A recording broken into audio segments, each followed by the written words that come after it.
అది చూసినప్పుడు బాధేస్తుంది. వాళ్ళు చదువుకోలేక కాదు, అవకాశం లేక. ఏంటమ్మా నువ్వేమనుకుంటున్నావు?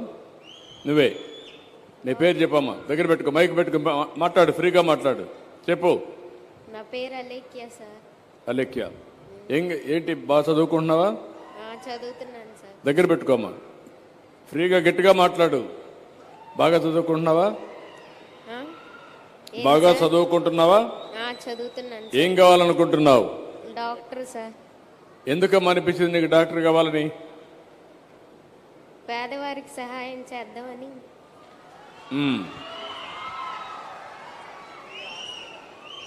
ఆ అమ్మాయి ఆలోచన మీరు విన్నారు. డాక్టర్ కావాలి, తండ్రి కూడా చెప్పాడు, ఇరుగు పొరుగు కూడా చెప్పుంటారు.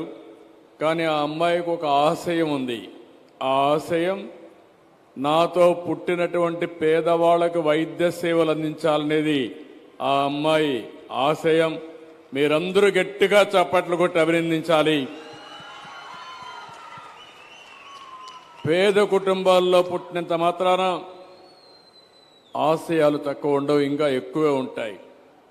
ఓసారి వాళ్ళ జీవితంలో ఆశయాన్ని నెరవేర్చుకోవడానికి సరి అయిన వనరులు లేక, సరి అయిన సమయంలో సరి అయిన సలహాలు లేక వాళ్ళు చేయలేకపోతున్నారు. అది ఆ అమ్మాయి కోరిక మీరు విన్నారు. నువ్వేంటి తమ్ముడు, నీ పేరేంటి? నా పేరు గణిప్రకాష్ సార్. రవిప్రకాష్, మీ నాన్న నిన్ను రాడ్ బెండింగ్ తీసుకెళ్ళాడు చదువుకోవాల్సిన వయసులో. అంటే డాడీ ఒకరే కష్టపడుతున్నారు కదా, అందుకు హెల్ప్ చేద్దామని. నీకు కోపం లేదా? నాకైతే కోపం వస్తుంది. అంటే కొడుకును చదివించవలసిన సమయంలో మీ నాన్న చదివించలేకపోతే నువ్వు బాధపడేది వదిలిపెట్టి నీ తండ్రిని నువ్వు సపోర్ట్ చేస్తున్నావు. మా అక్కని చదివేస్తున్నారు కదా సార్.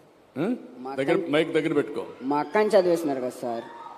అంటే నువ్వు త్యాగం చేసి మీ అక్కను చదివిస్తున్నావు. సేమ్. నీకేమనిపిస్తా ఉంది? నాకు మా అక్క డాక్టర్ కావాలని ఉంది. అంటే నువ్వు చదువుకోకపోయినా పర్లేదా? మీ కుటుంబంలో ఆశ ఆ అమ్మాయిని చదివిస్తే అవును సార్, సంతోషం అని, అంతేనా? అంతే సార్. ఆవిడకి ఇవ్వండి మైక్, మీ మదర్కి, తల్లికి. ఏంటమ్మా నువ్వు కొడుకును చదివించకుండా కూతురు చదివిస్తానంటున్నావు? సార్ మా ఇంట్లో పొజిషన్ అలా ఉండి నేను అలా 10th ఫీజులు కట్టలేక అలా అమ్మ నేను కూడా నాతో పాటు పనికి వెళ్తానమ్మా అని చెప్పి అన్నప్పటికి నాకు చాలా బాధ వేసింది సార్. ఏం మాట్లాడలేకపోయావమ్మా? అందరూ చర్చ చేశారు ఇంట్లో, అందరూ కూర్చొని మాట్లాడుకున్నారా? మాట్లాడుకున్నాం సార్. మాట్లాడుకున్నారా? పిల్లలిద్దరిని కూర్చోబెట్టి భార్యాభర్త మాట్లాడుకున్నారా? మాట్లాడుకున్నాం సార్. నలుగురు మాట్లాడుకొని నిర్ణయం చేశారు. అవును సార్. బాధేస్తుంది. ఆ తల్లి బండ బాధ మీరు చూశారు. ఒక్క నిమిషం. నా కూతురు డాక్టర్ కావాలి, కొడుకు కూడా బాగుండాలి, కానీ కొడుకు చెప్పినప్పుడు నేను త్యాగం చేస్తాను అక్క కోసం,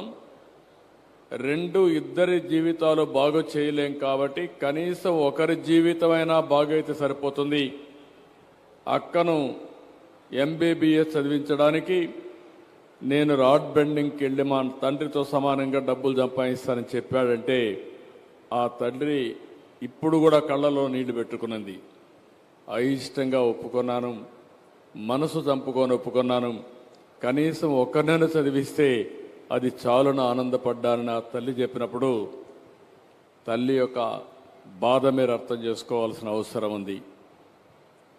ఇది ఒక కుటుంబం యొక్క బాధ కాదు, ప్రతి ఒక్క కుటుంబంలో ఉండే ఆలోచనలు, బాధలు, యాస్పిరేషన్స్.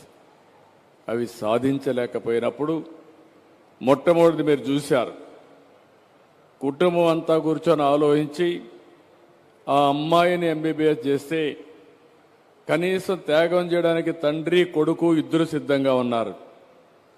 ఒకవేళ రేపు ఆ అమ్మాయికి సీట్ రాకపోతే కొడుకు త్యాగం చేసినా ఆ అమ్మాయి MBBS చేయలేకపోతే ఉన్న ఒక్క ఆశయం కూడా నెరవేర్చినప్పుడు ఆ కుటుంబం ఏ విధంగా బాధపడుతుందో మనం ఆలోచించుకోవాల్సిన అవసరం ఉంది.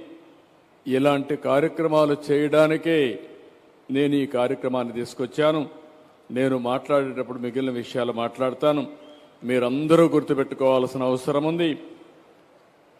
మనం అందరం అనుకుంటే ఇది అసాధ్యమా అని అడుగుతున్నాం. సాధ్యం. ఏ విధంగా సాధ్యమో అందరి మాటలు విన్నాక నేను మాట్లాడతా. ఈరోజు నేను మా మిత్రుడు పవన్ కళ్యాణ్ గారు ఇక్కడ చేసే సంకల్పం ఉక్కు సంకల్పం. ఇది సాధిస్తాం.